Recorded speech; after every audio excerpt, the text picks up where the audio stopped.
Coucou, bonjour. J'ai décidé de faire une série sur le cœur selon Dieu. Euh, Dieu a trouvé en David l'homme selon son cœur. L'homme qui a le cœur qui ressemble au cœur de Dieu. Donc,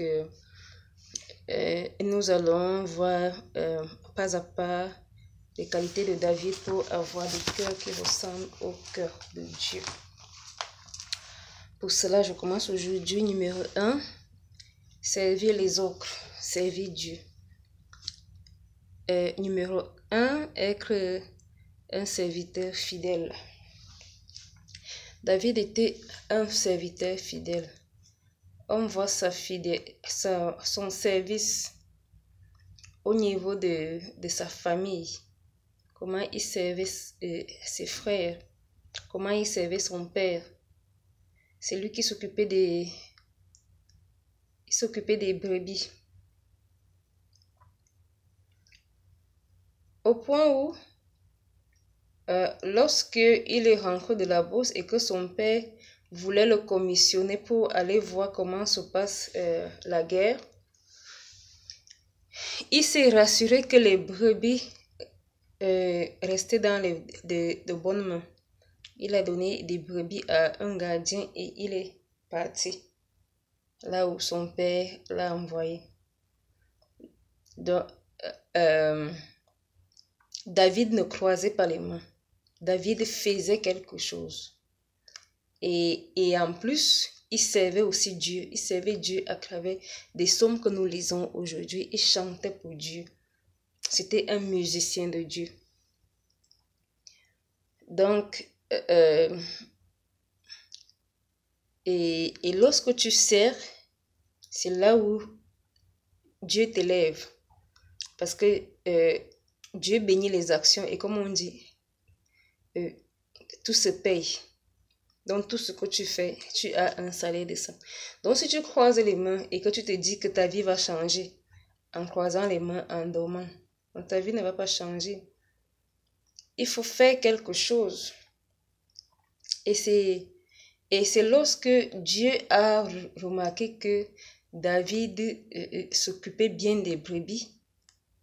Là, c'est en ce temps-là que Dieu s'est dit, mais tiens, ce gars, c'est la façon qu'il s'occupe bien de ses brebis. Je suis sûr que il peut aussi bien s'occuper de mon peuple. C'est là où Dieu l'a choisi, roi. Et si je peux prendre aussi un autre passage de la Bible, Matthieu 25, 23, qui dit, son maître lui dit, c'est bien, bon et fidèle serviteur. Tu as été fidèle en peu de choses, je te confierai beaucoup. Entre dans la joie de ton maître. Donc, quand tu es un fidèle serviteur, quand tu t'occupes bien de quelque chose, parce que souvent, on remarque des gens qui ils travaillent quelque part, ils travaillent comme s'ils s'en foutent. Donc, que si ça donne ou si ça ne donne pas, il s'en fout. Il veut seulement son salaire. Il s'en fout, même si ça marche ou que ça ne marche pas. Alors que c'est à travers ce que tu fais qu'on te remarque. Et c'est là où on te donne davantage. Parce qu'il dit, tu as été fidèle à peu de choses. Maintenant, je te confierai encore plus. Et là, c'est Dieu qui dit, parce que quand nous ne travaillons pas pour nous-mêmes, nous travaillons pour Dieu. Et c'est Dieu qui remarque ton travail. Je me souviens quand on était petit, on partait au champ semer les arachides. Les gens qui ont déjà semé des arachides savaient qu'on sème grain par grain. Toujours un grain. Et puis quand on restait là, on avait encore beaucoup d'arachides à semer et les autres étaient déjà en train de finir. Je me souviens. Et là, on prenait plusieurs grains, on mettait au sol et puis on disait, oui, on a fini. Mais plus tard, ça nous rattrape parce que quand ça va commencer à pousser, on va voir là où tu as travaillé et puis on voit déjà des touffes et puis on dit, hey, et tiens, c'est elle qui était placée ici, c'est elle qui se met ici et on faisait ça. Quand on faisait ça, on croyait qu'on était caché, mais quand ça a commencé à pousser, tout le monde a vu notre mauvais travail. Donc même la nature voit notre travail. Et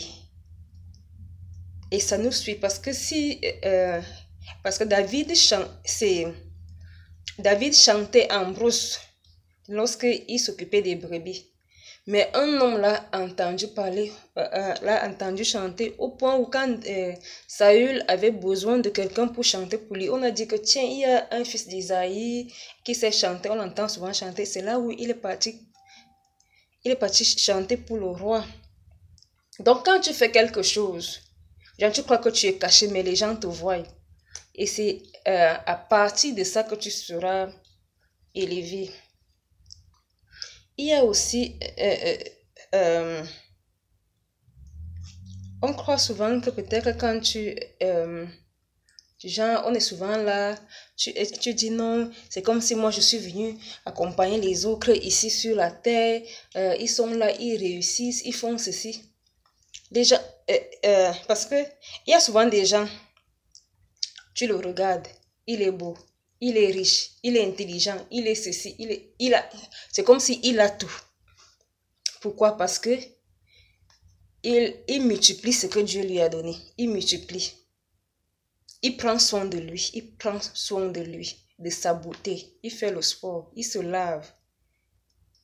Il se coiffe. Donc, il ne croise pas les mains. À la maison, il fait ceci. Il travaille. Il défriche. Il fait... Donc, peut-être pour vous aider, au niveau de ses études, il apprend. Il fait ceci. Il fait cela. Donc, la personne ne croise pas les mains et c'est pour ça qu'on dit que plus tu fais, plus tu multiplies, plus on te donne parce qu'on trouve que tu t'en occupes bien. Mais si on voit que tu ne t'occupes pas, je me souviens, il y a une dame,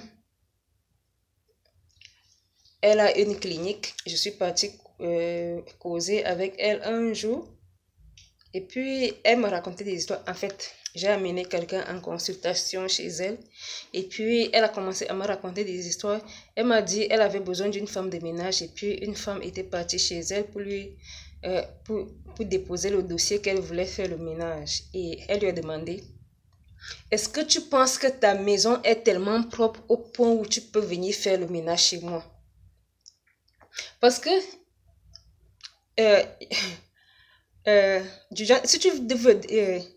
si tu veux devenir femme de ménage, la personne qui t'embauche voudra d'abord se rassurer que chez toi-même c'est propre. Et là, c'est en voyant le chez toi propre qu'elle sera vraiment sûre que non, tiens, la façon que cette dame entretient les chez elle, c'est sûr que elle va aussi bien entretenir le chez moi. Et c'est pour ça qu'on remarque souvent que les enfants des riches réussissent difficilement. C'est pas une malédiction. Parce que les gens disent, oh, non, les enfants des riches, et c'est ce qu'on remarque souvent. C'est pas une malédiction, mais c'est parce que ils n'ont pas d'expérience professionnelle. Je peux appeler ça comme ça. Vous savez, quand tu pars chercher le travail quelque part, on te demande expérience professionnelle. L'expérience professionnelle, c'est quoi? Qu'est-ce que tu as d'abord eu à faire? Mais si tu es couché et que tu te dis que, oh, on nomme les autres, on ne me nomme pas, on fait ceci, les autres couvrent le travail. C'est parce que tu n'as pas d'expérience professionnelle dans ce domaine. Il faut que tu aies l'expérience professionnelle. Peut-être que tu as déjà, si tu pars peut-être chercher le travail quelque part, je ne sais pas où. Est-ce que tu as eu à vendre et tout et tout? Non, je n'ai jamais vendu. Est-ce que tu as été gardien? Non, je n'ai jamais été gardien. Est-ce que tu as eu je ne sais pas quoi, à faire du genre agent d'entretien quelque part? Non, je n'ai jamais été agent d'entretien. Finalement, tu n'as jamais rien fait. Et comment est-ce qu'on va te donner le poste étant donné que tu n'as jamais eu d'expérience dans le domaine où tu veux le travail? Puisque tu n'as jamais rien fait. Tu attendais tout sur place. On veut quand même savoir que tu as quand même eu à faire ceci ou cela. Oui, je parlais des enfants des riches tout à l'heure. Les enfants des riches ne réussissent pas souvent réussissent difficilement parce qu'ils n'ont pas eu d'expérience. Ils n'ont pas lavé leurs habits. Ils ne savent pas comment, je ne sais pas, entretenir la maison. Ils ne savent pas défricher. Ils ne savent pas aller au champ. Ils ne connaissent rien faire. Ils n'ont pas d'expérience professionnelle. Ils ne savent même pas comment on discute la nourriture avec quelqu'un. Parce que même, du genre, quand les enfants discutent la nourriture, c'est de l'expérience parce que il sait comment supporter lorsque quelqu'un prend sa chose. Oh, les enfants des riches ne connaissent pas. Pour lui, si quelqu'un prend sa chose, il va piquer une crise parce qu'on n'a jamais mangé son pain. Il y a toujours le pain. Donc, il y a des choses comme ça. On doit toujours servir. J'avais lu le proverbe un peu de croiser les mains et la pauvreté te surprendra. Et quand j'avais lu ça et que je voyais que j'étais pauvre, je me suis dit non, jamais. Que chaque jour, ma main doit faire quelque chose. Et j'avais décidé comme ça. Et j'avais commencé. Du genre, quand je n'ai même rien à faire, je prends la houe, je commence à sacler. Je crée un champ, je commence à s'aimer le maïs derrière la maison. Je commence peut-être à faire plaisir à ma mère, laver ses habits ou faire donc du genre faire toujours quelque chose. Et j'avais remarqué qu'au fur et à mesure que je faisais ça, c'est comme ça que des choses venaient. C'est comme ça que des choses venaient. Donc, pour une petite expérience professionnelle aussi, je suis partie passer les vacances chez un de mes oncles pharmaciens. Donc, j'ai fait un mois de vacances chez lui et en même temps, je faisais un peu de stage en pharmacie. Et voilà, je pense 10 ans après, je pars déposer un dossier pour travail et là, je mets expérience professionnelle, stage en pharmacie. Mais moi, je dépose le dossier pour autre chose. Mais je signale quand même ça que j'ai fait un stage en pharmacie. On m'appelle plutôt, on me demande, pour l'instant, on n'a pas besoin de ça. On a besoin de quelqu'un en pharmacie. Est-ce que tu peux? J'ai dit oui. Et on m'a pris pour travailler en pharmacie alors que j'avais seulement fait un mois de stage. Il y avait 10 ans. Donc, en fait, toutes les petites choses que nous faisons dans la vie, ça nous suit. Ce sont des formations. Ça nous suit. Donc, même si tu balais la maison, balais bien. Il faut être fidèle dans ce que tu fais. La fidélité, la fidélité, c'est quand tu sais prendre soin. Fais tout ce que tu sais faire.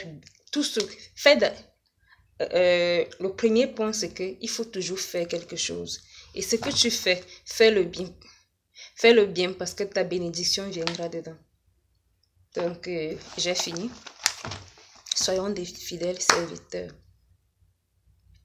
Gloire à Dieu.